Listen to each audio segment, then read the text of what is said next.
mbokk yi ñëwoon démb salaamaaleykum ñëwoon démb tey daf leen indil l'un des pères de la petite catégorie au Sénégal. Dakar moom c'est sûr que c'est le père de la petite catégorie.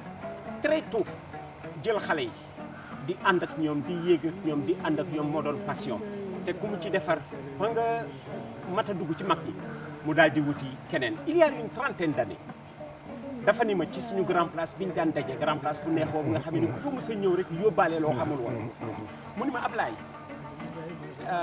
am naa benn gardien de but sama école de football boo xamee ni day jàpp penalty ma ne ko déet waaye mu ni ma day jàpp penalty su amee wóorul mu dugg parce que mën na ko jàpp ma ne ko kokkane mu ni ma Cheikh Seck mooy Cheikh Seck mi tey génération Caire 86 l'actuel vice-président à la fédération sénégalaise de football.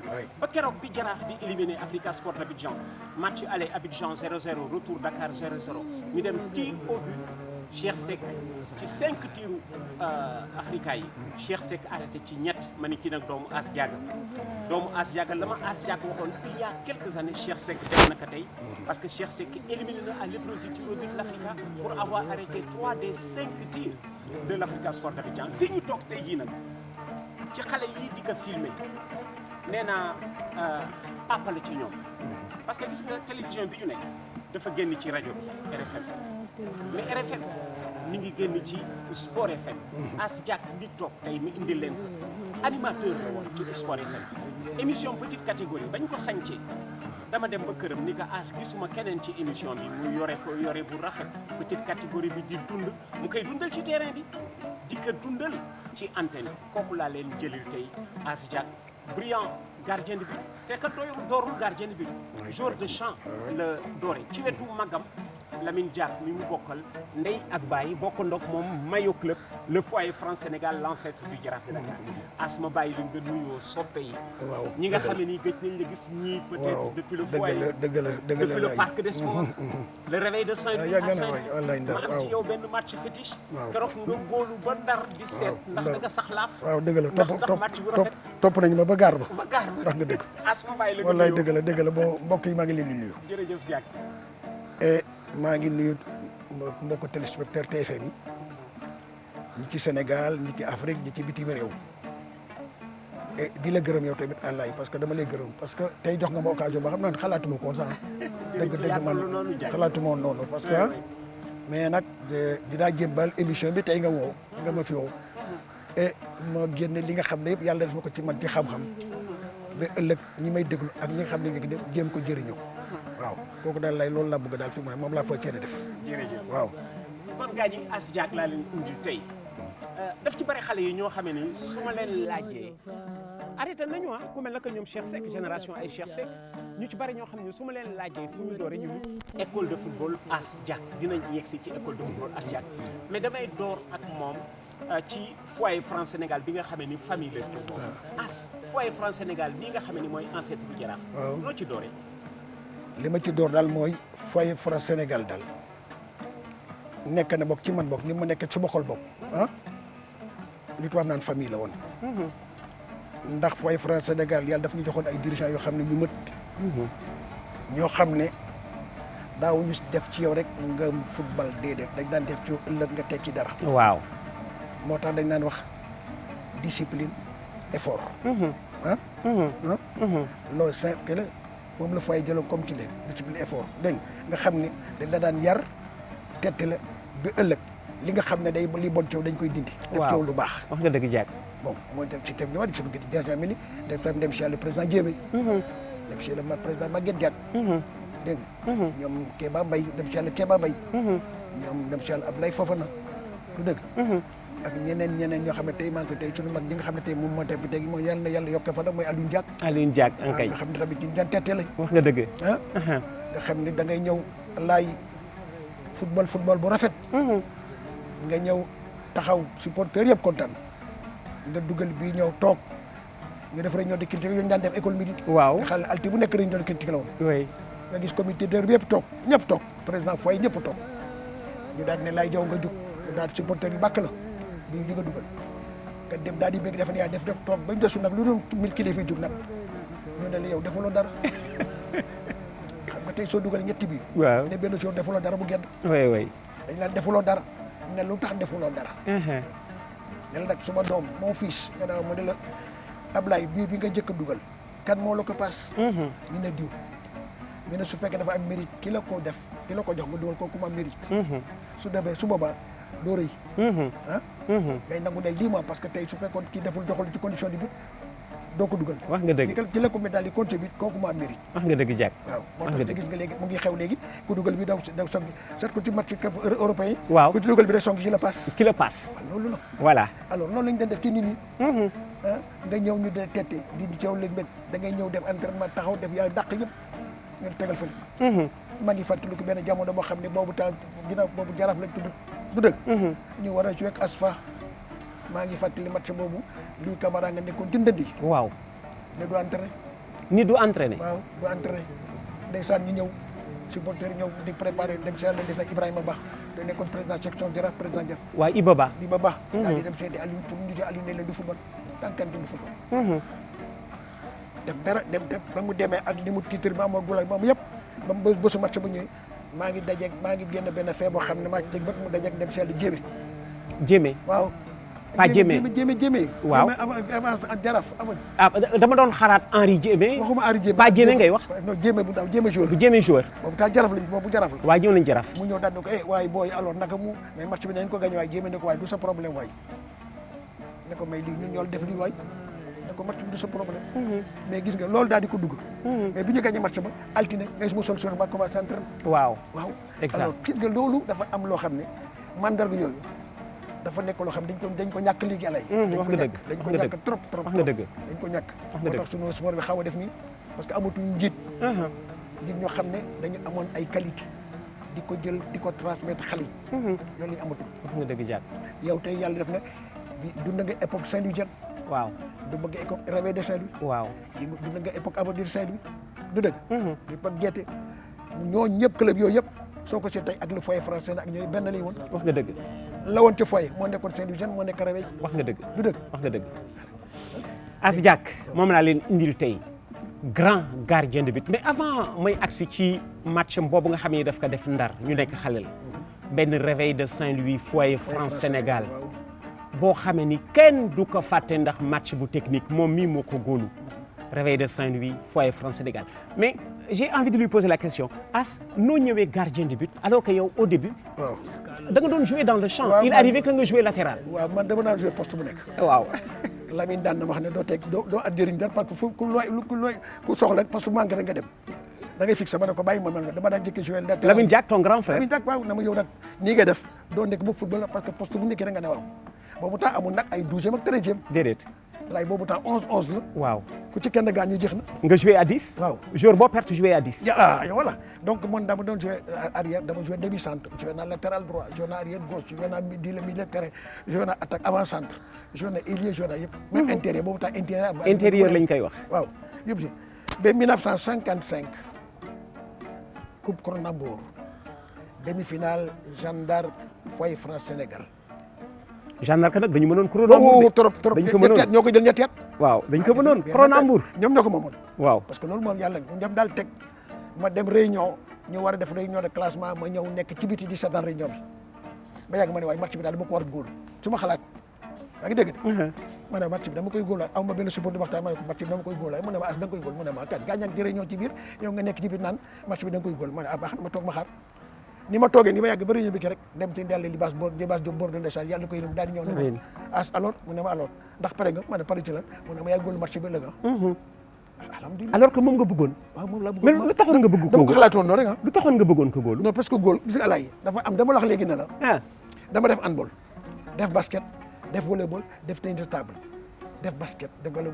table def kii naka lañ koy teg encore beneen bi ba nga xam ne handball yëpp def naa ko ba nga xam ne qualité yi war ci góol man wóor na amoon naa ko parce que travail na sumay réflexe travail na suma kii de yëpp vivacité suma travail yëpp def naa ko ci góol am naa prise de balle yëpp naa ko man daal laa tëbee góol rek oui góol dugal ma dugal ma poste bi neex la waaw parce que bu njëkk avant ça dama daan entraîné ba ma daan entraîné xam nga lu ma daan entraîné li ma indi si góol sax tennis la daan entraîné kii table de tennis Ting tong ping pong non balu tennis waaw balu tennis bu ndaw laan entraîné ko daan dóor ci biir di ko jàpp. di ko jàpp voilà di ko sànni ci miir bi di ko jàpp. di waa di tër di plongé di ko jàpp loolu la daan def.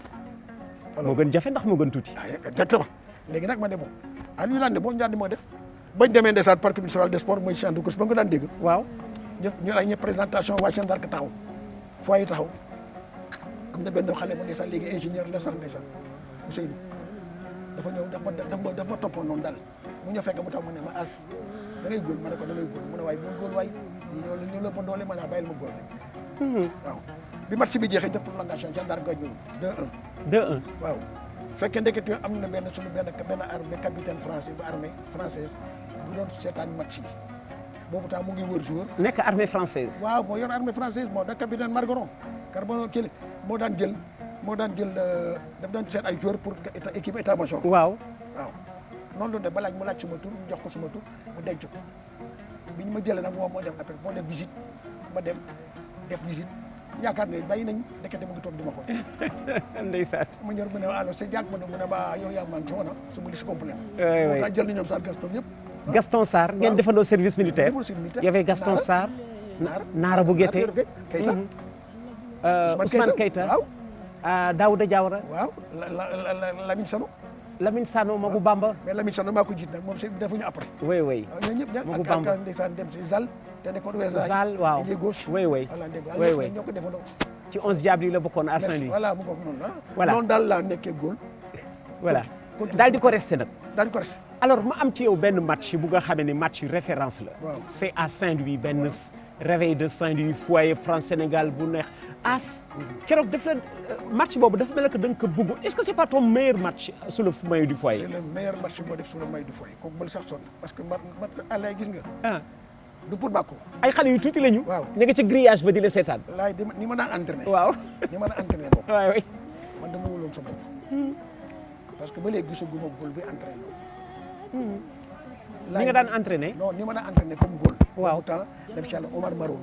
Oumar Maroon. moom moo doon entraîné. Oumar Maroon moom tin dënd yi am jeune am doole. Oumar Maroon que je connais bien. dëgg man dama daan travail ba nga xam ne dinaa su fekkee yéen travail ngeen tey 31 heures man daa def 1h32 heures parce que poste goal dafa laaj yoo xam ne spécificité la dafa am yoo xam ne foog nga jàng oui oui. parce que foog nga travailler la prise de balle foog nga def tir le plongeon foog nga am déplacement sur la ligne bi foog nga def anticipation yëpp da nga koy jàng mais goal léegi duñ ko def léegi waaw. waaw ba pare nag nga doon def sport buy dimbale gardien de but tennis de table. exactement ba pare boole ci nag léegi nag handball tennis table la boole oui oui. waaw dem tennis pour travailler suma réflexe déplacement yi oui oui.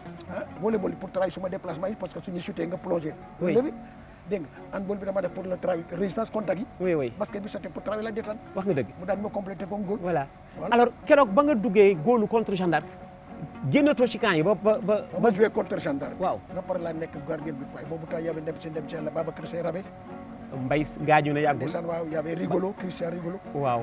na ñu fa nekkoon ñoom nga dajeel. ñu nekk 3 waaye su may mag lañ ñoom boobu temps ñoom mag Ah, si, si. ñoom mag Oui, oui. ñoo daan encadré oui oui. waaw ñoo ma encadré ah oui ce fut un grand match. waaw ngeen gagné ko 3-2 à Saint-Louis. 3-2 lañ gargar waaw 3-2 à Saint-Louis. 3-2 match bu rëy rëy sax may kooku match bi dafa jeex spectateurs yi supporters yi topp ñu wër ma gis nga ba kile à l'époque autorail ngeen di déplacé. autorail leen daan déplacé gis nga ba marché ba tasee am na xale yu tuuti la topp gunge foyer ba gaar maa nga ca woon. ah kon boog jeex na kon wax li ma la waxoon du dëgg ay xale yu leen toppoon. ah kon boog mu nga lay tellement le marché parce que xam Voilà, dëgg la, dëgg nga la. suñu yoonu ñibbi bi dafa nekk ci yoonu gaar bi. ci buntu pont bi yoonu gaar bi waaw topp nañ leen ba ca gaar ba. kay ngeen dugg ko pour ñibbi si.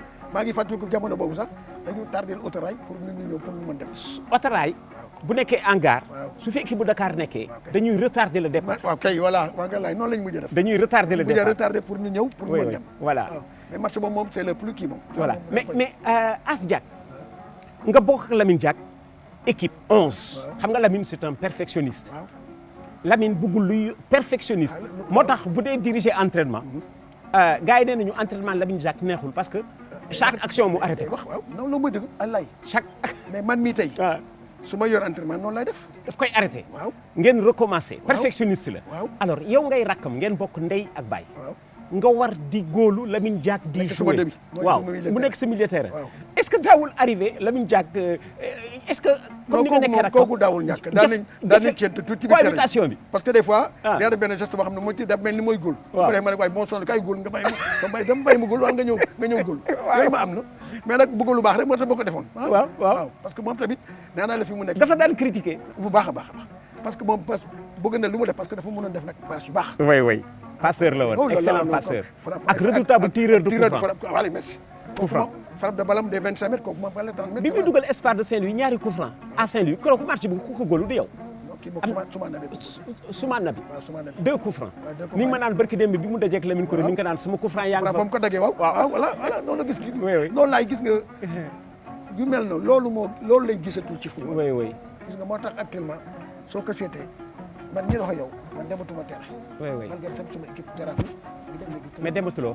dematuma terrain. kon foyer France Sénégal boobu mi ngi nii ñu ngi ci ay année 1958 jëm 1959 léegi dama koy dooree ki nga xamee ni moo di gan gi tey sur la gauche de l'écran moo taxaw Asdiack 3e mais dañ ko dooree léegi ci angle écran bi Ablaye Ndiaye moo taxaw noonu Issa Mbaye mi joué Sénégal en équipe nationale dès 1968 Asdiack nag moo nekk noonu ci wetu Issa Mbaye taxaw nag ci wetu magam moom Lamine Diack parce que bi jamono Lamine Diack faisait partie des meilleurs milieux de terrain sénégalais mi ngi noonu taxaw ci wetu rakk ji Asdiack moom mi nga xam ne tey ji mooy suñu invité ci wetu Lamine Diack Kassé mu nekkoon moom tamit latéral bu wax Badara Gueye Blé nekk nii sur la droite de l'écran debout qui a été capitaine de l'équipe nationale au Jeux d'Abidjan en 1961 ñi jonkan ci suuf Diouf Georges Abdou Karim Tall te génn àddina daaw Sounkarou Traoré moo nekk nii en position d'avant-centre Alioune Diaw sur la gauche de Sounkarou Traoré Ramos Betou moo nekk nii accroupi complètement sur la gauche de la photo donc sur votre droite kon kii moo di foyer France Sénégal bi nga xamee ni Asdiack daf leen a góolul ñu dellu si ci Asdiack mi nga xamee ni moo taxaw noonu ci wetu Lamine Diack mu amoon mbégte di àndandoog moom Asdiack di rakku Lamine ñu bokk ndeeg baay mu am mbégte doon àndandoog moom ci foyer France Sénégal bi nga xamee ni ay années 58 la jëm 1959. as nga góolul foyer ñaata at parce que yaa ngi ñëw début année 60. maa ngi commencé góol foyer en 55. en 50. 5 en 55. corona boobu. ah d'accord. après ma dem armée. waaw. jógee armée de soit góol waat ba 62 63 ma bay. dem nga ba 62 nga bay. 62 63 64 la bay. nga bay bi nga bàyyi ba tey. waaw après les Jeux de l'amitié. waaw ci la bay. ah après 63. waaw mais as bi ngay bàyyi defe naa ni tu étais encore jeune ah. non maa ngi woon ci 28 ans. lu tax nga arrêté. non dama affaire yàlla def ci bopp formation. waaw xam nga dama toog ba yàgg mën naa def daal loo xam ne keneen parce que école football bi ni ñu ko doon waxee foyer la Libaas Diop dem ci àll Libaas Diop Bordeaux ak Basaldi. ñoo ko créé en 1959. au foyer. bi ñu ko fayee ñu dem ba yàgg mu daal di ñu jox ko Marcelin. Marcelin anti te nekkoon enquête Rodriguez te nekkoon entraîneur équipe nationale portugaise. waaw Martin yor ko affaire daal ma toog ba yàgg ne ma ne tey maa bàyyi jël ko ñu doon fa. à 28 ans nga arrêté. waaw ma daal di dekkal ma daal 28 ans la bàyyi. oui ma daal di dekkal nag école football bi. dugal sa école football mi ngi existé depuis 63 64 la ko. école de football Asdiack. waaw boobu léegi yaa ngi foyer France Sénégal d'abord. école football club la woon. oui même actuellement bii nga dégg ñu tuddee Asdiack c'est que jaraaf la parce que soo gisee ma tudd ko Asdiack jaraaf dem ba yàgg gëmatuñu formation. bu ñu bàyyi formation laa ne bon naa beeru daal ma téye ko noonu.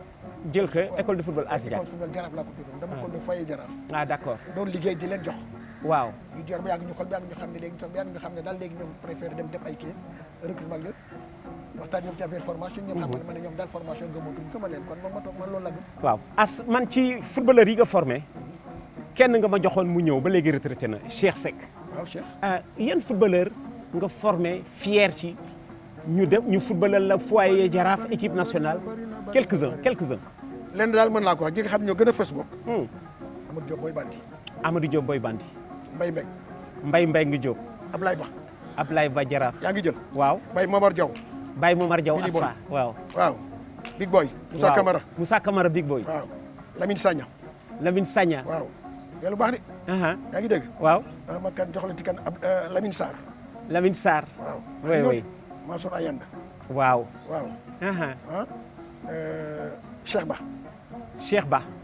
waaw. doomi Zënd. waaw. nga jël encore kii. Moussa Diop Kanam. waaw. Souleymane Yali. waaw.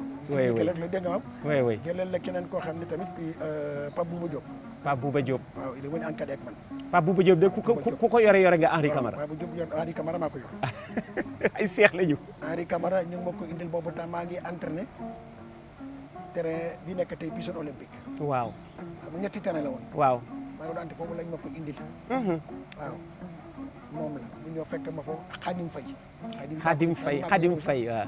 maa ko yor comme góol parce que man dama am ñaari école dama am école ba pare am école gardien. école gardien. kon As Diack nga ni ak njabootam photo bi ngeen di gis c'est au début des années 70 jëm ay années 74 As Diack moo nekk nii uuf nag justement ci wetam Cheikh Seck bii la ma doon wax naan ma laay am naa jeune gardien de but buy jàpp penalty 10 ans après Cheikh Seck mi éliminé Africa jàpp ci tir au but ñetti penalty xool leen ba tey ci suuf photo bi ci suuf kii sol t-shirt bu weex bi Moussa Diop Kenema moo toog nii tàllal ñaari tànk yi moom itamit ci école As Diack bii la génne ñu ngi ba tey ay année 1970 kon nga ràññee ci fii ñi ci génn bare nañu waaye nag ñi ci ñëw dëgg équipe nationale te ñu xamee leen di Cheikh Seck mee tax ci wetu As Diack ak Moussa Diop Kenema mii toog ci suuf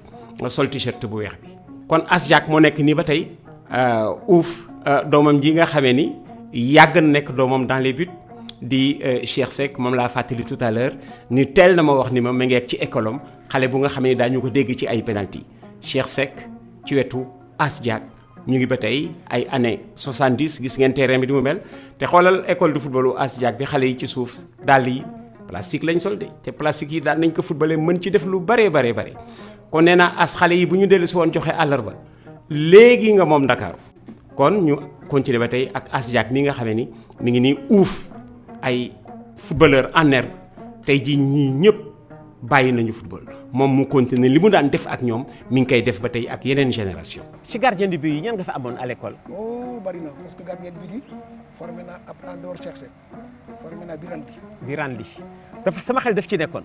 formé naa Amady Diop. Amady Diop. Asfa ak équipe nationale. waaw. voilà. Toumani Diallo sax formé na. Toumani Diallo. maa ko entraîné bi mu mujjee Casamance. oui. bon Cheikh Seck moo ci mujjee Khadim Faye voilà. mën naa def góol yu bari actuellement ñi ma entraîné yàlla def naa international ñoom. mais as xale yooyu mbaa ñi nga ñëw di demoon ci école bi. non xam nga non c'est-à-dire gis nga alaay. jamono bi mu toll léegi.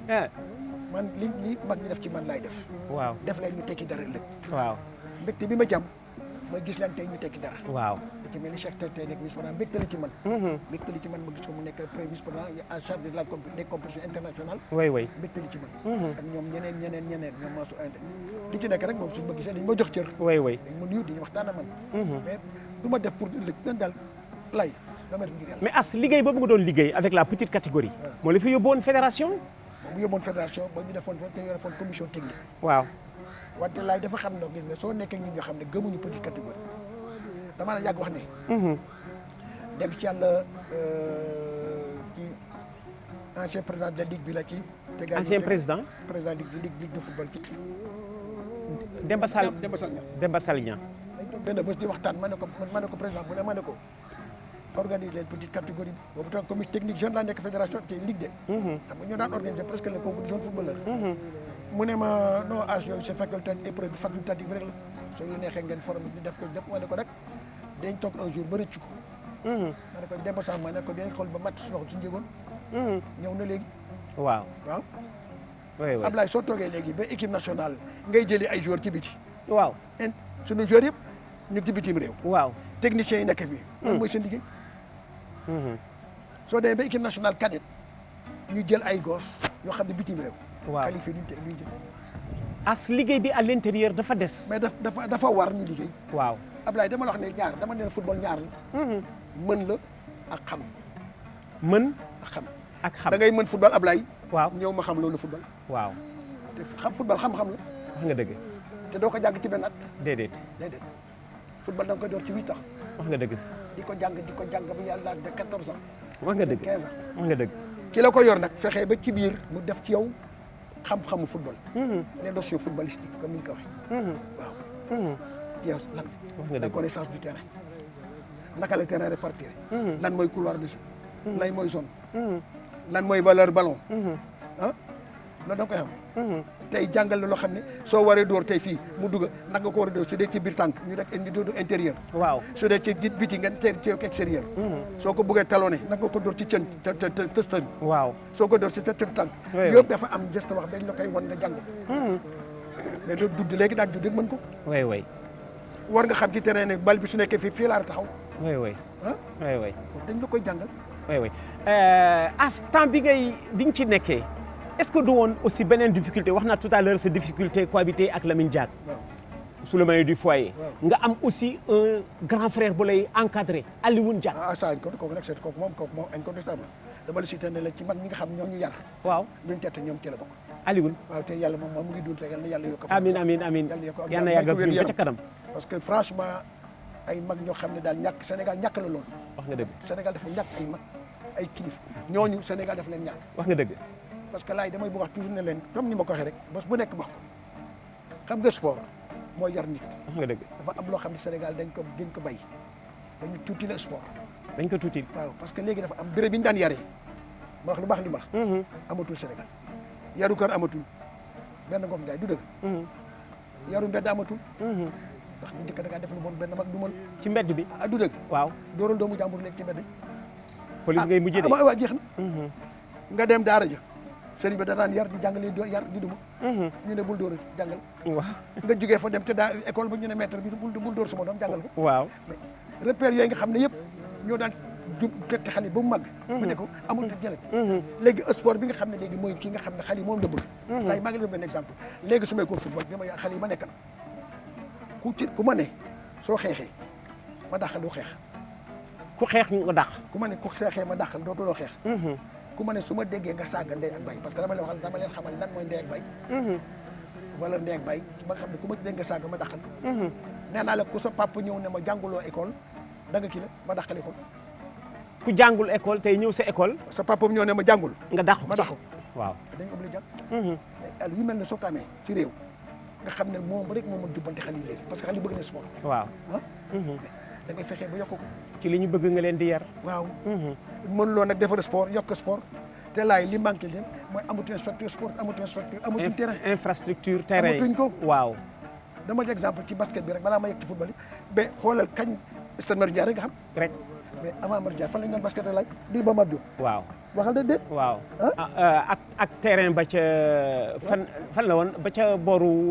waaw terang. wala moom. Laria. te Laria. waaw fii piscine ba nekk. voilà du dëgg. waaw. Iba Mar Diop amul kenn ko xalaat ne nañ ko def salle ferme. waaw. amul benn ministre boo xam ne autorité boo xam ne xalaat ngeen nañ ko def salle ferme. mu nekk deuxième terrain comme. wax nga dëgg de wax nga dëgg de. am na turbine am na yëpp léegi ñu ngi ko jox lamb ji foo basket ji. waaw. mais ne waxante dëgg. ak ànd terrain handball bi amatuñ terrain. oui te moo doon seen terrain. waaw.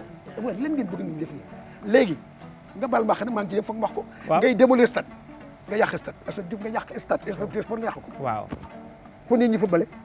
rek ma laaj leen mes fils la fu nit ñi footballé. wax nga dëgg naka ngeen bëgg a développer sport te amuñu infrastructure sportif. wax nga dëgg. wax nga dëgg wax nga dëgg. bi ma demee en France ak suma boy di am clé su fekkee suma doom foofu ñoom kii. dëkk bi ma ne Argentine foo jaar ay kii la terrain. ay terrain. waaye parce que ay gazon yi tout.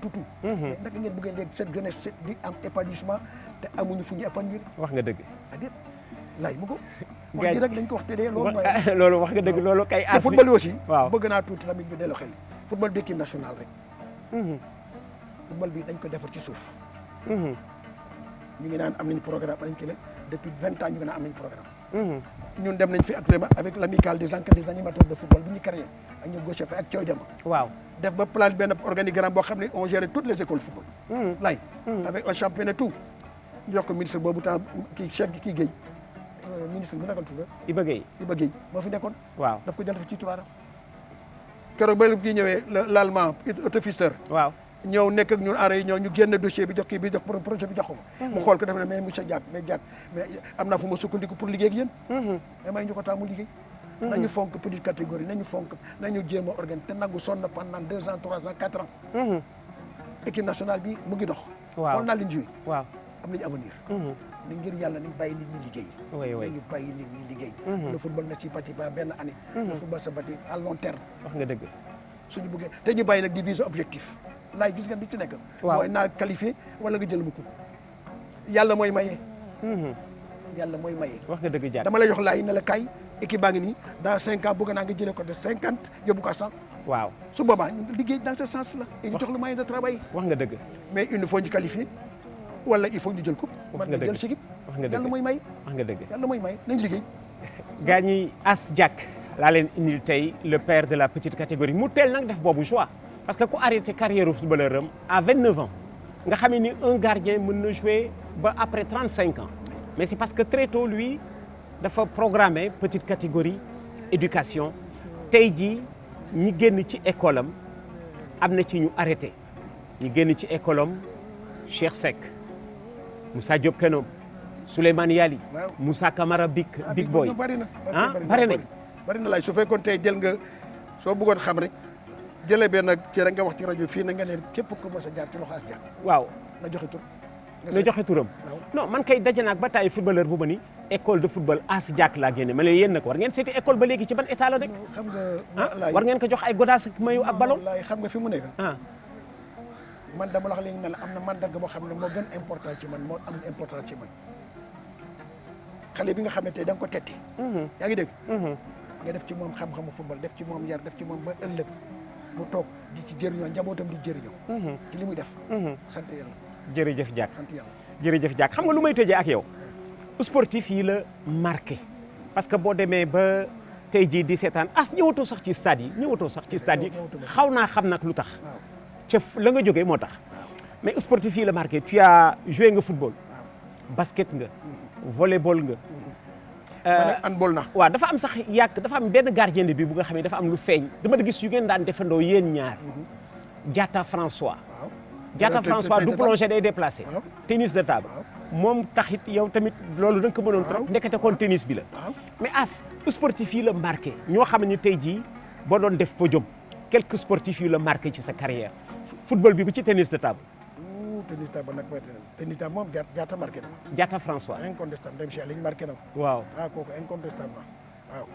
football bi nag am na joueur yu ma wàccee. aha am na joueur yoo xam ne marqué nañu incontestablement la ñu ñooñu marqué na ma. Lamine Diack ah incontestable. pas parce que c'est ton grand frère Suma mais daf la bopp marqué daf ma marqué. Lamine daf ma marqué parce que d'abord dafa nekkoon un athlète complet. oui Lamine dafa nekkoon un athlète complet. oui oui Alioune Diop marqué na ma Alioune. dem si luy ndeysaan waaw. di gaañu barki démb athlète complet. Football, ñu bari xamuñu basket. football def na basket def na football. wax nga dëgg ñu bari xamuñu ko. Lamine Diack Alioune Diop ah non incontestable la ñooñu marqué nañu baax a baax ci la bi. Wat Charles marqué na ma. Wat Charles ah non. moo ubbi série bi moo Ça ko laay moo ko c'est ubbi l'un des plus grands ailiers d'Afrique. jusqu'à ce moment ici gisuma ko am man Wat Charles puissance de frappe de Wat Charles amul. Wat Charles waaw amul.